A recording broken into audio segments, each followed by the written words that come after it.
Hello, sisters. Welcome to the Sacred Medicine Podcast, weaving powerful, soulful practices into functional medicine. Step into this beautiful space of devotion and explore everything from nurturing foods, rituals, sexuality, and awakening your innate sensuality. It is time to own your radiance.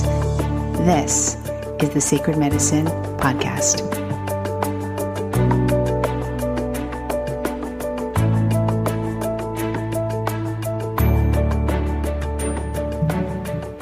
You are listening to the Sacred Medicine Podcast. I am your host, Margaret Romero, and today we are talking all about hormone replacement therapy, HRT. So I have been working with women and hormone replacement for, oh my goodness, at least it's been over a decade, maybe 12 years or so. And I had an office in Colorado. I took over a women's health integrative practice in Colorado from a nurse practitioner that was retiring. And that was like a full year intense training on women's health and integrative medicine and hormone replacement therapy. So I really had my mentor was a very special woman to me, and I learned so much from her. So I just want to talk to you today because women come to me so much. I mean, one of my things that I love doing is, aside from working with women with autoimmunity, hormone replacement therapy is also like one of the big things that I do in my practice. So it's like, it comes down to, there's so many, I don't even know where to start. This is such a huge topic, right? So let's just talk about first, what is perimenopause and menopause?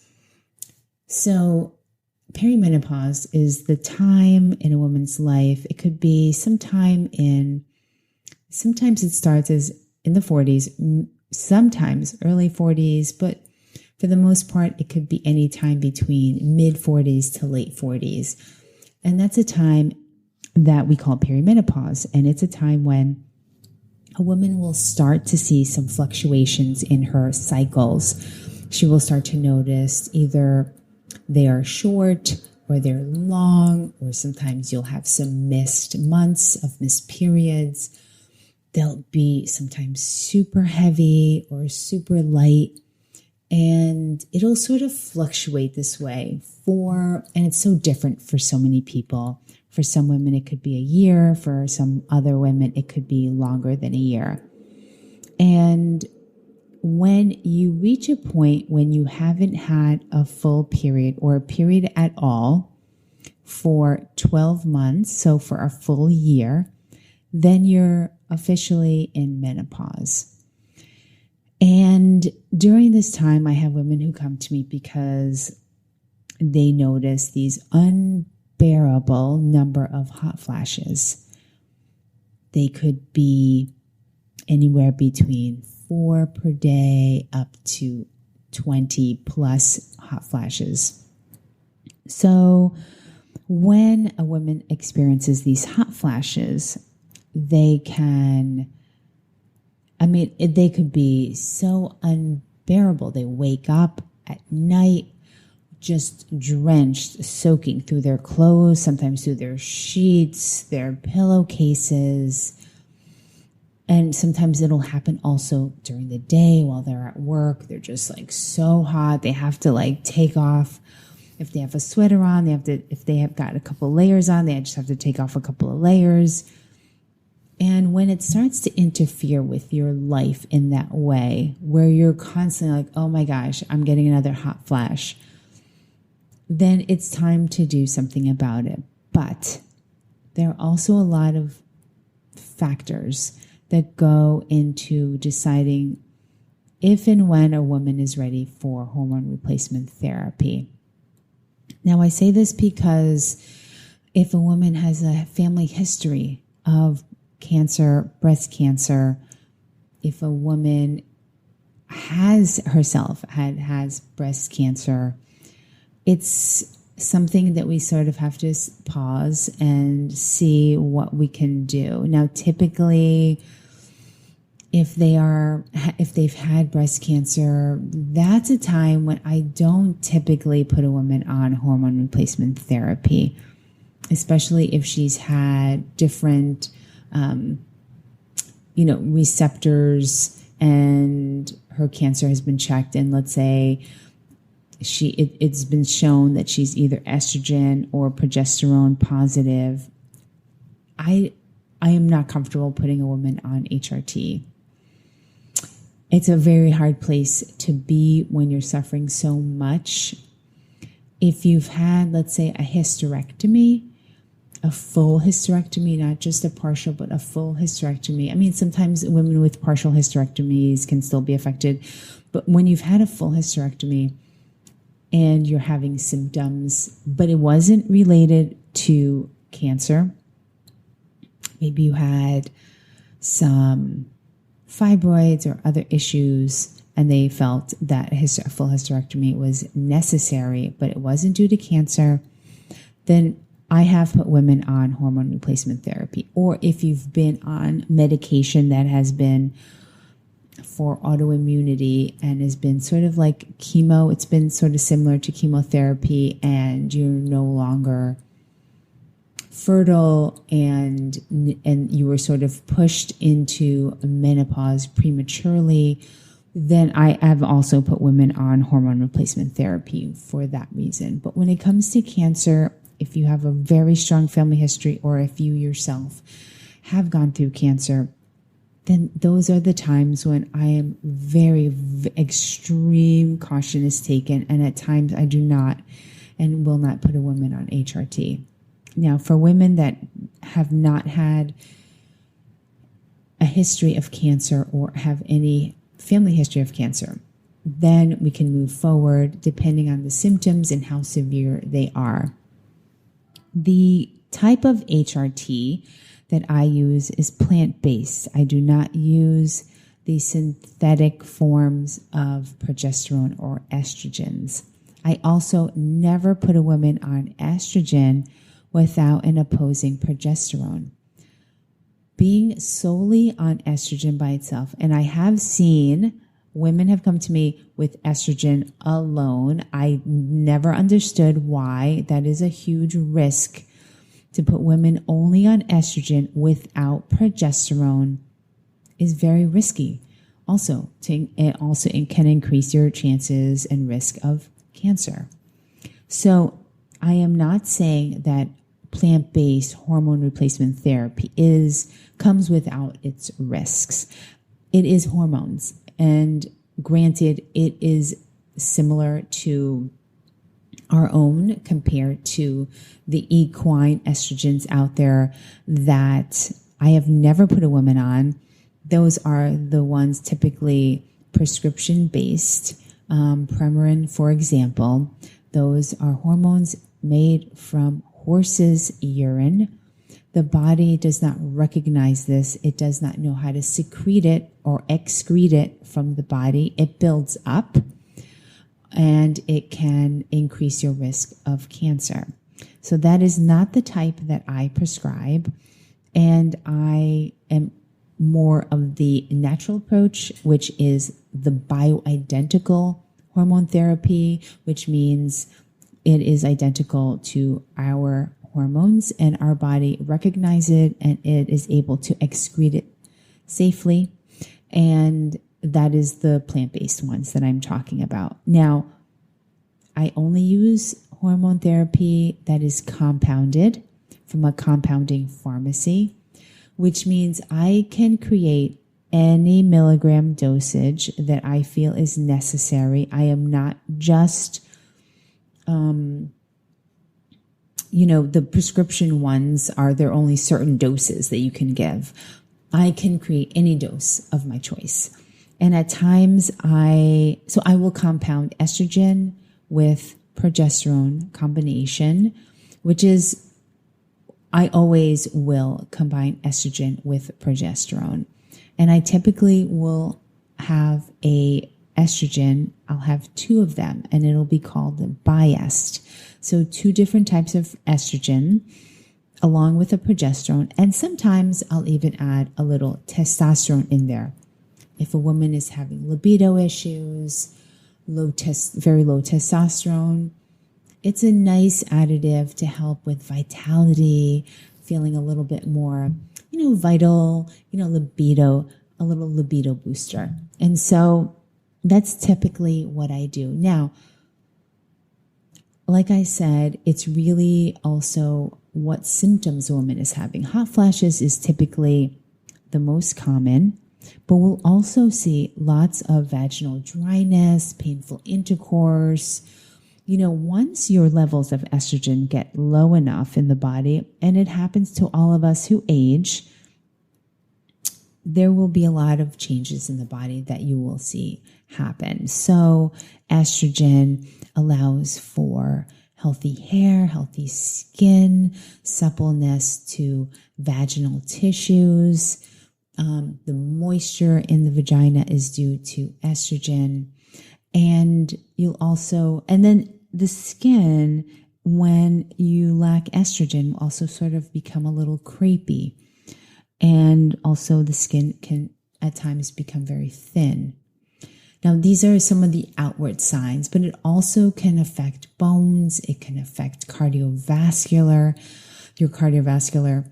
And so for those reasons, there are also some good reasons to be on hormone replacement therapy. But I don't only put women on hormone replacement therapy just for their skin or just for bones and heart.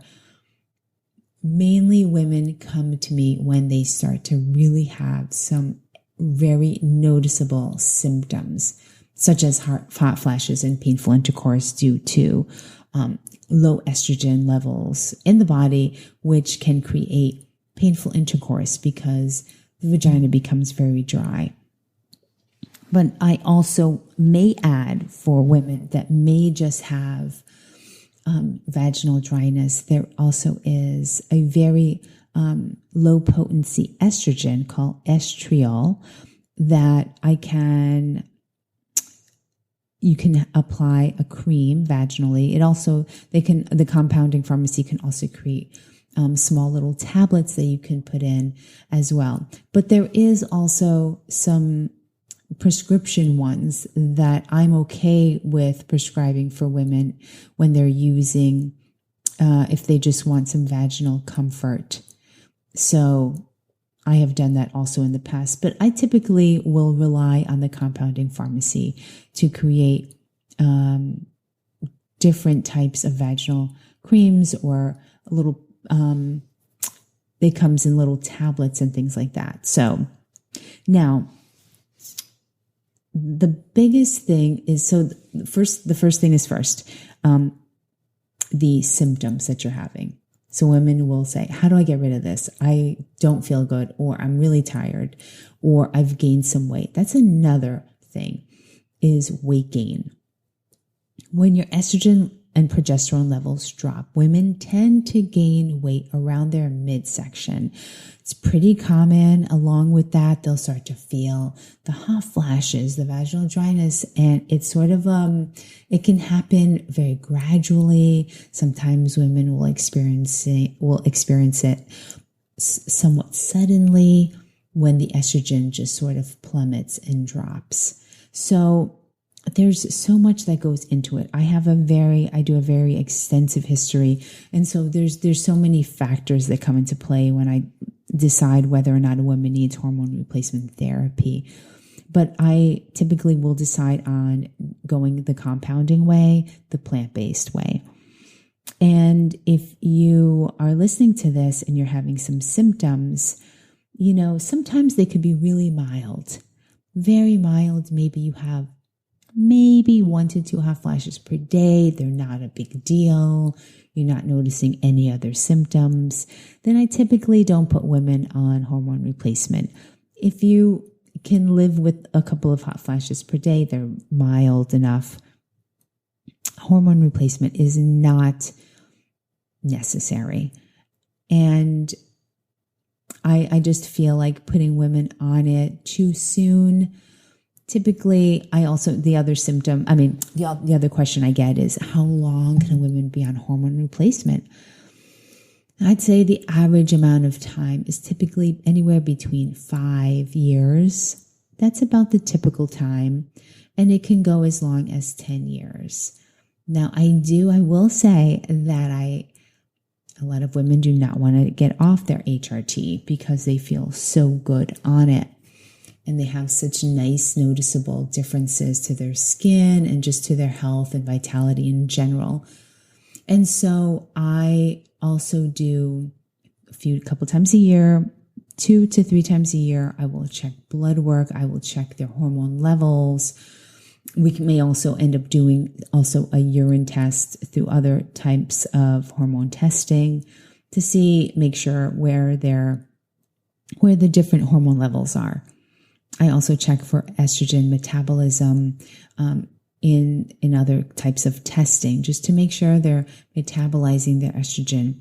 Just make sure that the levels of estrogen are not so high or they're too high in their test, because that means that it's building up. The body isn't able to excrete it. So it's really important to check levels throughout the year to make sure that everything is okay. There's at least twice a year, 2 or 3 times a year, check in with all of my women that are on hormone replacement.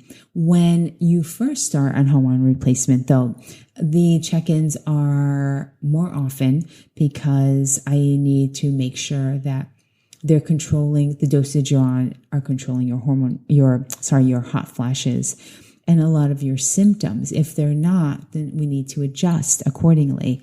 So that is just a snippet as to whether or not you're deciding or feeling like, oh my gosh, I'm starting to just have some symptoms. I don't know is this perimenopause or am I in menopause? So there's a lot of testing that happens initially to just see where you are hormonally and see, I'm not just looking at levels in a test. I'm looking clinically to see what your symptoms are, what all of the symptoms that you're having, and to what level they're in before deciding whether or not a woman needs to be on hormone replacement. I look at, by doing a thorough history, is there a family history of cancer?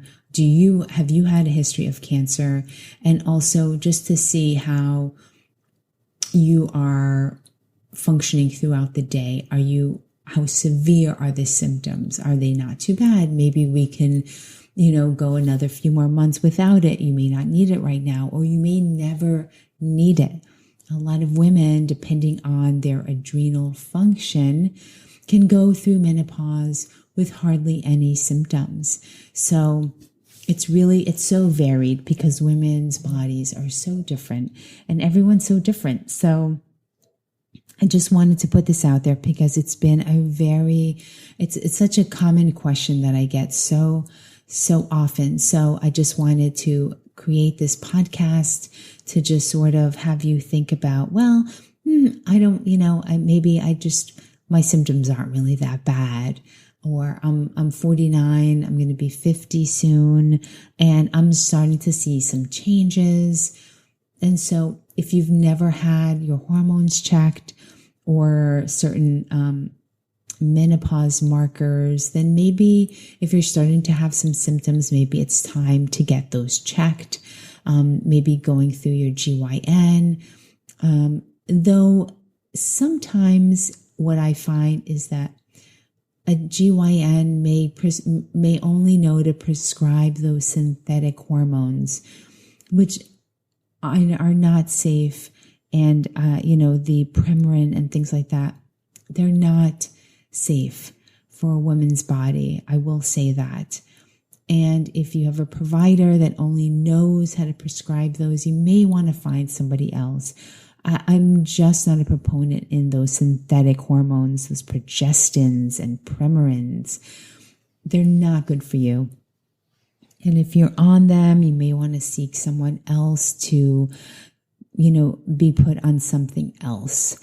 And I am available for virtual consultations. I do prescribe these. I will look at hormone levels for sure. That is not, bioidentical hormone therapy is not something that MDs are trained in medical school. So it is something that, as you learned from me, I had a year long of training, one-on-one training, which was fantastic. And it is not something that people typically get. So I was very blessed with having this fantastic mentor train me for a full year on hormone replacement therapy. It was just what a gift. And so I just want to let you know that bioidentical hormone therapy, that is a specific training that MDs don't get during their residency or training unless they go on to different sort of, maybe through functional medicine training and things like that, but they don't typically get that sort of training. So it is somewhat specialized. It does exist. Plant-based hormone therapy is out there. It exists, thank goodness, for compounding pharmacies, but it does require specialized training. I just wanted to put that out there because if you just go to your GYN and say, I want bioidentical therapy, they may not know how to do that because they may not necessarily have been trained in that field. So I hope this sheds some light on hormone replacement therapy. You do not need to suffer through this, through all those hot flashes. And if you wanted to see me or find a functional medicine practitioner that can prescribe those types of hormone therapy, then you can search online for them, or you can also reach out to me. So I hope this helped you in your journey through perimenopause into menopause, or if you are officially in menopause. It is not a time that you need to suffer through by any means. If you have any questions, reach out to me through my website. There is a contact me page, and you can certainly leave a message with me. So I hope you all are having a beautiful day wherever you are in the world. I hope you are healthy and happy. Thank you so much for listening, and I will speak to you all next week. Bye for now.